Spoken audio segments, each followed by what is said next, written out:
пустому, мудо и младо ищи ми майчо Армаган. Още веднъж благодаря на кметицата на община Крумовград Салихан Мехмед, както и на госпожа Тоскова. Разбира се, че бях ваш гост, но най-вече покланям се, прекланям се пред вас, публиката. Казвам, изпълнителите сме нищо без вас. Благодаря ви, мили хора, благодаря ви. Бъдете добри и само добри неща да ви се случват. Пусто, молодо и младо, и ще ми майчо Армаган, щастлива нова година!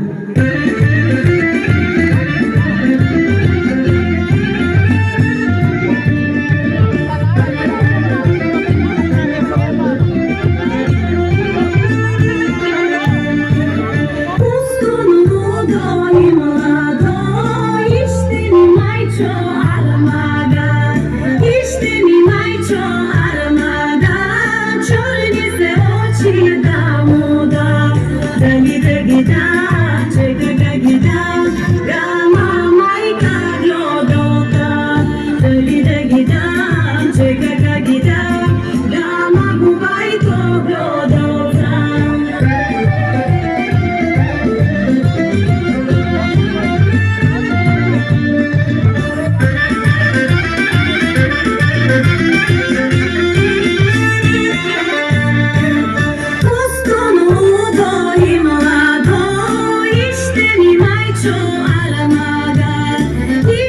mai